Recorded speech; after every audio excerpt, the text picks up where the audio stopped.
it's Friday, which means it's another episode of People Like You. My name is Emmanuel Osasiri, your online personal trainer and wellness coach. And today I am met in Carson, California with a very special guest, Mr. Gannon Brown. And so Gannon Brown is actually my brother-in-law, super into business, super busy guy, but he always has a well-balanced workout schedule. So we'll get into that in a little bit, but first go ahead and introduce yourself, Gannon, and tell us a little something about yourself. Well, first of all, I wanted to thank you so much for having me. It's an honor and pleasure to be here with you, and congrats on your show. Thank you. So as you introduced, I'm Gannon Brown. I'm a former actor, former corporate executive, and business owner. Right, of course, yeah. Of course. So you do a lot of traveling, and I like that a lot of my listeners they're busy as well. A lot of them travel, a lot of them aren't as home, especially on a consistent basis. And so I know that your story is going to be very consistent and help a lot of people be relatable to a lot of people that travel as well. So tell us about your workout schedule. From what I understand, I've seen you at the local gym a couple of times. So what I understand, you generally work out in the mornings. And how did you kind of get to like arranging your fitness schedule to where it is? Yeah, so I work out in the morning because if I don't do it in the morning, it really doesn't get done. Right. I'll spend the whole day lying to myself, saying I'm going to work out, and it just never happens. Right. And one of the things I find for me in the evening, the weights are a lot heavier. And the jogs are a lot tougher than they are when you do it in the morning. Right. So I have the most energy in the morning, so the alarm clock goes up about 4 o'clock. Sometimes you hit the snooze. So sometime around between 4 and 4:30, usually I get out of bed. Right. And I'm usually walking in the gym around 5 or 5:30. Okay. Yeah. All right. Yeah. So how long have you been working out for, like, as far as like your fitness journey? Where did it start? Where did it begin? What got you into fitness? And then we'll kind of go from there. Okay, so as you know, we're all blessed, or some of us are cursed with a certain type of inheritance, right? Okay. And I'm very fortunate in that I had parents that were fit people. They also were into nutrition. So that was great for me because as a kid, I got to see the example of my mom working out, my dad working out. In our house, we very rarely had soda, sugary cereals, things like that. So I learned from an early age certain things just, weren't stuff that you really ate. Very rarely did we get to go out and have fast food. Right, so those are things that kind of helped me when I was young as examples. And then I started working out probably about 24 or 25 years ago. Okay. Yeah. Yeah. And it's very nice, consistent. And I think that's an important part as far as, I think maybe last episode, I talked about the importance of having an environment, a healthy environment. I actually read something, I listened to James Clear a lot. I don't know if you've heard of him, business guy, but he really hammers on the theory of habits. Yeah. And he says habits are very hard to change, but it's a lot easier to change your environment. And so if you want to be somebody that works out, then, put your gym bag next to the door. Make sure your fridge is, supportive for your fitness goals and everything. Make sure you don't buy certain foods. So it sounds like, growing up in an active household, that kind of helped you 25 years ago. Absolutely. To right now. So you work also in, or you have experience in the pharmaceutical realm, right? That's correct. Yes. Okay. So kind of talk about being in that field, how regular exercise helps with, or kind of maybe supplements a lot of the things that you prescribe or talk to doctors about for healthier lives. Well, I think one of the things, really irrespective of your profession, you are your own brand. Right. And so people look at you and they're already making assessments and judgments based on your appearance. Right. And the pharmaceutical business does tend to look for individuals who are more on the quote-unquote fitter side. Right. But it is a job that, you're going around seeing doctors all day, so you're in and out of your car. You're up and down stairs and out of elevators, running across, parking lots, doing all kinds of things. So you're definitely getting your steps in there, if you will. Yeah. But I think, for whatever your job is, it's good to be a fit person. You can have greater energy to attack it. Yeah. Yeah. Yeah, for sure. And I think that one of the things I like talking about on here in particular is how regular fitness translates to people's jobs and stuff. Like I had somebody a couple episodes back, Tyler, I think, who talked about how he's a power lifter and how that helps him do his manual labor work at work and everything. So that's a huge component that I try to hammer on. Are there certain type of exercise or workout routines that you feel give you more energy throughout the day, or what's your workout schedule like right now? Well, you know what? I think for me, the biggest thing about working out is, number one, to be consistent. Right. And just the mental discipline that it helps you to develop. You know, we've all been in the gym grinding it out, and we've all wanted to quit and stop early. Of course. And having that stick-to-itiveness, I think, is very helpful. And I think that it's something that then translates into life. Right. In fact, I recently joined the new Toastmasters group, and there was one I was speaking with, and she was telling me that she was depressed, she was a divorcee, she was 100-some pounds overweight, and how getting involved in fitness changed her whole life. Yeah. Right, and so it's one of the things that can do that. Currently, what I've got going is I'm on a 4-day routine. Okay. I do a full body workout 4 days a week, and I start off with about 30 minutes of cardio first. Right. It's a pretty demanding routine. That's why we don't do it 4 days a week. Right, for sure. No, I suspect I'm also 4 days as well too, and I mean I trust that you kind of or I take it that you switch it up from time to time, or how does that work with your regular routine? So what happens is that there's actually, within it, there's 4 different routines. Right. But each day you're hitting, chest, legs, shoulders, arms, back, the whole thing. Right. Yeah. And I like that you mentioned consistency as well too, because that's one of the main things that I teach at Daily Fit Boost is just, again, habit, consistency, environment as well too. So along everybody's busy. You're a very busy guy. Everybody has setbacks of some sort within their fitness journey, whether it's being out for surgery, whether it being traveling away from your local gym. What are some times, or how do you bounce back from times where you're maybe not able to get into the gym as consistently as you would like to? Yeah, well, I can give you 3 quick examples. Yeah. One of the things I would say is that growing up in an active, fit household was a wonderful thing. Right. And like a lot of young people, I consumed as many calories as I wanted. But what I found shortly after college is those calories weren't quite burning off the same as they used to. Right. And I found myself, at the time I wanted to get bigger. Actually, I wanted to get to 200 pounds. Right. And I got to 190-some pounds. Uh-huh. And I realized that actually it didn't look as good on me as I thought it did. Right. I actually looked really bulky. I actually looked a little heavy. And so it was about 12 years ago I made the decision that this isn't the look I want to have. So I'm going for more of the Bruce Lee kind of look. Yeah, right. So that was one of the setbacks I had, and that is just making a nutritional adjustment. Right. The adjustment of not to take in so many calories. Yeah. And also, I think one of the big things I learned from that particular time was, I used to love to eat till I was stuffed. Right? If I didn't go to bed with my stomach full, something was wrong. I was the kind of guy, hey, I go to Burger King, let me get 2 Whoppers, make them 2 double Whoppers. I'm transitioning out of that right now, that's why I'm laughing. Right. So learning that, hey, you know what, it's about what I'm eating and how much of it I'm eating, and of course when I'm eating it. Right. So I had to make those adjustments. Right. But then of course there are times, when you have injuries. Like I remember, actually the day after my 25th birthday, I strained my meniscus. It wasn't doing anything heroic, just carrying too much stuff at the time. And, when you hurt your meniscus, you can't run anymore. You can't really do a lot of different cardio exercises. Right. And so I transitioned into the pool. And then when I thought I was in shape, I could barely swim a lap in a junior Olympic pool. And so what I realized is that I needed to develop when doing that. And so it got me into swimming, which I will occasionally incorporate into my workout routine. Nice. And probably the last example I can give you is when I was a single father, my daughter lived with me. Right. It's tough to go to the gym when you're not at work, your children are there with you. So what I used to do with my daughter when she was small was I would take her out to work out with me. Right.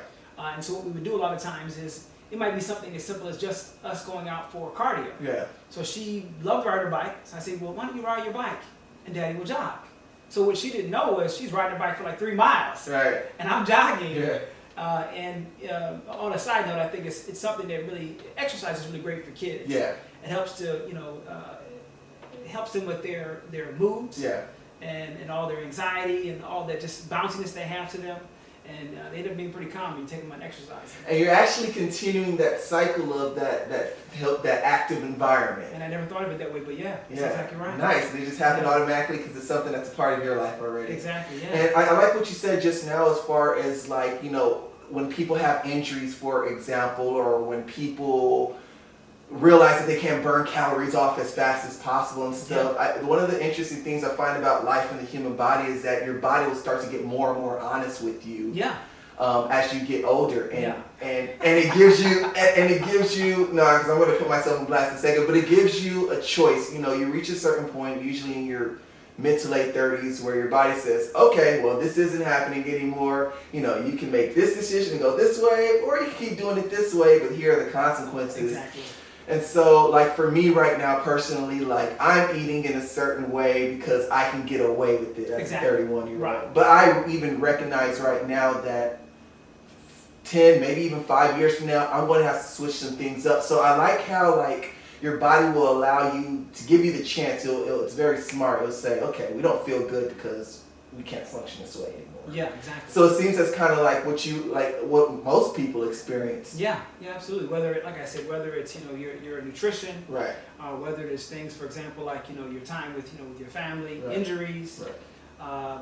So I agree with that. And I admire you being in the middle age range of I don't know any other way to say it. The only thing I was going to add though also is just your recovery time. Your recovery time I think changes as you exactly. get older. Yeah. Well, let's go ahead and talk about middle-aged people. No, I mean I didn't know.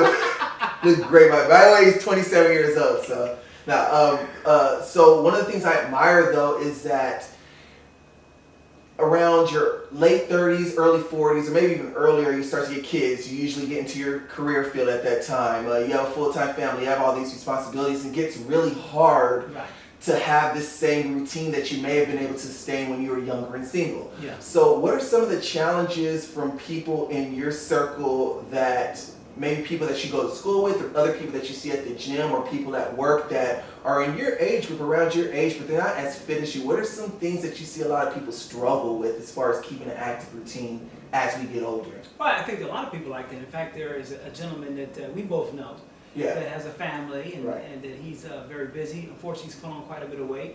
My understanding is that he's had that weight throughout most of his life. Right. That he has a high carb diet. Right. I think that one of the things that becomes important to understand how to manage your schedule better, right? So I don't get up at 4 o'clock in the morning just because I like 4 o'clock in the morning, but I get up because it's a time when I can get things done where there aren't a lot of interruptions and I can go on and still have my day. Yeah. And so what I tell people is you've got to carve out the time for you to be able to take care of yourself. Right. If you don't take care of yourself, you're not going to be very good to your family in the long run. Right. Nobody wants to have a father that's struggling with diabetes or struggling with heart disease or has stroked out now and he's in some kind of a home. That's pretty horrible. Yeah. Yeah. Yeah. No, and that's a great point as well too. You touched on it a little bit right now, but we make time for, I wrote in a blog post, I forgot what it's called, but we make time for what's important to us, right? And so one of my favorite quotes, I forgot who I got it from, but everybody has the same 24 hours in a day. Right. Oprah, Elon Musk has the same 24 hours that somebody unproductive is, doing.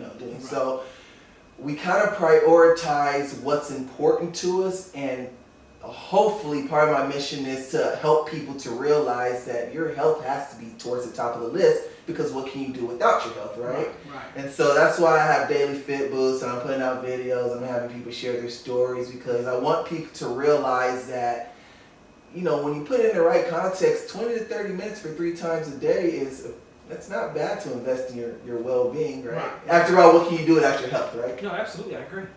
So that's where I kind of come from. I'm glad you were able to share with that. So nutrition, big part. That's the fuel. That's the energy that we get. We can go to the gym all we want, but if we have crap and junk food as our fuel, we're only going to be able to go so far. So kind of touch on nutrition, where you're at, some of the theories, maybe some of the eating methods that you've picked up along the way. And well, one of the things I'd say that breaks my heart is I've been going to the same gym now for 12 years. Okay. And there are guys that you see come in there every day, they're dedicated, and yet you see them putting on weight. Right. So they're on the treadmill grinding it out. Right. They're hitting the iron. They're trying to out eat a bad workout. Exactly. Yeah. Or bad outwork. Yeah. Bad diet.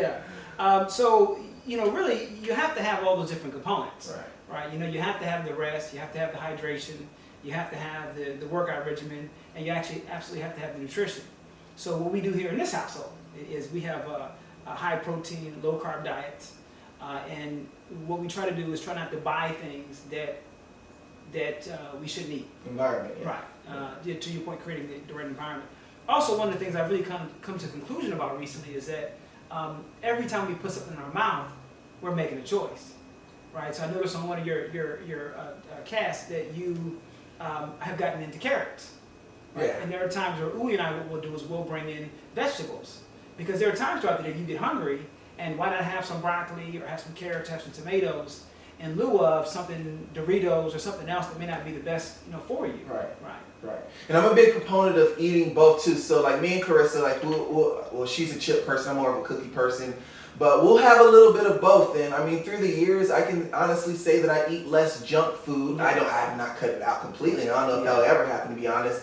But I have incorporated other foods, other fruits, other vegetables. Like you said, I'm a big mini baby carrot eater now, just by happenstance. I just try it out and now I can eat it all day. Yeah. Or tangerines and stuff like that. So one thing, to your point, one thing that I'm trying to kind of incorporate and hope people can get from this is that, I don't buy that people can't find one vegetable, one fruit that they can tolerate. You know what I mean? I agree so just kind of adding that to what you're already adding for just balance. Yeah, no, I agree with that. Absolutely. Yeah, definitely. Absolutely.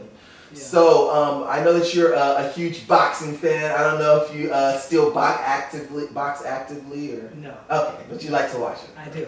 All right. We were watching the fight last night. Yeah. Light heavyweight fight. Yeah. Nice, dude. You never miss a fight. I really try not to. Yeah, there you go. I appreciate that commitment to your hobbies. So with working out with boxing and what you like to do, what are some other activities that you like to do as far as cardio? Like basically I'm trying to say is, do you get any other physical exercise outside the gym? How do you supplement like other activities? Tennis, for example. I know you and Uwe are huge tennis players. Right. So aside from including tennis, what are some other things that you like to do for just regular exercise? Gotcha. So before we jump into that, I just want to take a step back. Yeah. Regarding diet and nutrition, to me, I kind of feel like if I don't do the whole thing, in some ways I'm cheating myself and I'm wasting my time. Right. Right. Everybody spends differing amounts of time in the gym. Right. Some people have a 20-minute a day routine. Right. Some people have a 2-hour day routine. Right. But when you look at that amount of time in a week, right, whether that's 100 minutes or whether that's 10 hours, right, the reality of it is that if you're not giving yourself the other components, you're not going to get to where you want to go. Why even waste your time doing it from the beginning? Right. You follow what I'm saying? Mm-hmm. But regarding exercise and other things like that, one of the things I love is, like you said, tennis. Yeah. I love tennis because there's a component of tennis that you can't get on the treadmill or an elliptical machine, and that's really a high intensity workout. I mean, when somebody hits a ball, 70, 80, 90 miles per hour to your right, and you have to get over there in a rush, that's just a great caloric burn. Yeah. It's a great opportunity. So I love that. I also love to ski. Right. Although I don't get to do it as often as I would like to. Recently, your sister and I were in Costa Rica. Scuba diving, right? I picked up a second scuba diving certification. Nice. So that was really cool. Yeah. And I was asking Uwe, I said, hey, do you think you ever like to come out and join me doing this? It's just beautiful. It's a whole other world below the sea. Yeah. It really is very nice. Yeah. Did she end up doing it? Or? No, she hasn't done it yet. Okay. She's in the process of still getting stronger as a swimmer. Right. So a few years ago, she started taking swim classes. And she's on her way. Yeah. She's really on her way, so I'm excited for her. Yeah, anybody that's ever curious about swimming, I always and I'm an okay swimmer. Like, I want to do a triathlon. I'm kind of training for it already. Mm-hmm. But anybody that ever wants to try swimming and pick it up, it's the best cardio ever. Yeah. It just really is. Yeah. Breathing, full body, resistance. Oh, yeah. I love it. I will sometimes, we have a Dream Olympic pool over here, and I'll go swim in that pool sometimes. And, when you swim a mile in that pool, you don't get out thinking it's a nice, easy, relaxing time. Yeah. It is relaxing in a certain kind of way because you're in a zone. Right. But you get out and you have quite a pump. Right. You have quite a pump. No, yeah. You really do. Yeah. You really do. So. Yeah. We were able to cover a lot, and I really enjoyed this episode because it kind of touched on different angles as far as the busy person with the typical I'm too busy, I have a busy schedule thing. Right. I don't know a lot of people that are more busier than you, so I really appreciate all the stuff that you've shared so far. And so what I like to do is I like to have my guests share one piece of fitness advice, number one fitness tip. If you can leave one thing with our listeners along their fitness journeys, no matter where somebody's at, thinking about it. Thinking about working out, just start working out. What's something that you should leave with everyone? I would say do something that is fun for you. Right. So if your thing is to go play soccer, then you should go out and play soccer. Right. If your thing is basketball, go play basketball. I run outside sometimes. I know, we talked about going on a trail hike. Yeah. I'm not a trail hike person. Right. But I do like to run trails. Right. And so sometimes I go up to Palos Verdes, I go run trails. Yeah. So I think it's about you finding something that you really enjoy, because if you enjoy it, you're more likely to stay with it. Exactly. And what I do doesn't have to be what you do. Yeah. But you do want to find something that you can do and do it with consistency. Exactly. Yeah. Awesome message. And that's why I wanted you to bring up a lot of the activities that you do outside of the gym as well too, whether it's you used to box, tennis, scuba diving, all this other stuff, because a lot of people think, when they think exercise or working out, they automatically think gym, right, heavy weights and stuff like that. But no, exercise, it can be walking your dog around the block, it can be going to the park, like my parents started to do. So those are the type of things where I think exercise, I want people to think, what do I enjoy doing actively? Exactly. Which is a great point. Like your mother does the video, she likes to step. Exactly, yeah. That's her thing. Yeah, so I'm hoping to get her awesome. on. There you go, yeah. Because those videos are cool. She can share about that. All right, so to wrap it up, we're going to end with some rapid, quick-fire questions. You did your homework, so you know what's coming. And I told you that I switched up the questions. I did not, though. I did not switch up the question. I did not have. I was thinking about it. You were trying to make me I was trying to catch you off guard. But here we go, nevertheless. So, what's the first thing Gannon thinks of when he wakes up? Let's get it, man. Let's get it. Would you rather be a master of every musical instrument or be fluent in every language? If you're fluent in every language, would Why be really so? wonderful. Man, you could communicate with people all over the world. That would just be hot. Yeah, every country you go to, you're just fluent. Like Costa Rica, I don't speak much Spanish. I can speak Spanish. Yeah. When we were in Paris, I don't speak any French. Right. I think French is a very difficult language. Yeah. And we almost missed our flight because I couldn't call for a taxi. And so it would be great to be able to speak French. It's humbling when you go to another country and the predominant language is not English. Yeah, exactly. It makes you feel small. It does. But it's very humbling, and to your point, that would be awesome to be able to speak their language. Would you rather be a deep sea diver or an astronaut? Deep sea diver, right? Deep sea diver. Would you rather take a guaranteed 100,000 or a 50-50 shot at $1 million? I'll go for the million. You go for $1 million. Yeah. You're a high roller. Tacos or pizza? You know what? Actually, I love pizza. You love pizza. I really love pizza, and that's part of the thing, is to have the discipline to not indulge in the stuff you love all the time. Yeah. I love pizza. I love vodka. I love chocolate.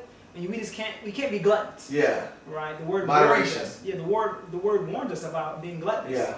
You know what? One thing I want to share with you is that I recently read something about Jennifer Lopez, that she's given up alcohol, she's given up a lot of high carb stuff, she's given up a lot of sugary stuff, and she just looks amazing. Yeah. And I just find it very inspirational. Yeah. And so I think, from time to time I do these fasts. Yeah. Where we have, no cakes, cookies, candies, sodas, coffees, teas. Nice. And after about 20 days or so, man, you get ripped. So you and Uwe do the fast? Usually I do them alone. Okay. Yeah, Uwe is not as supportive as I like her. She's over there having her teeth in front of me. That's gonna be fun. But she will be helpful that she won't bring it into the house. So yeah, that's cool. Yeah, and to your point, Jennifer Lopez, she's aging very well, and she's actually doing the Super Bowl this year. Did you know that? I know that. Yeah, she's doing a halftime show. So shout out to her. All right, dogs or cats? Oh, dogs. Breakfast or dinner? I love breakfast. Netflix or YouTube? Netflix. Money or free time? You know what? If you have the money, you can get the free time. So I'll take the money. I respect that. Yeah, that makes sense. Beach or mountains? Beach. Winter or summer? Summer. What did you want to be as a kid growing up? You know what? Actually, I wanted to be a veterinarian. Really? Yeah. And then I wanted to be a pro football player. And you have a love for goldfish, right? Profound love. I have a love for animals. Yeah. Yeah, that's awesome. One famous person, dead or alive, you'd love to have dinner with? Oh man, you know what? I'd love to have dinner with Mandela.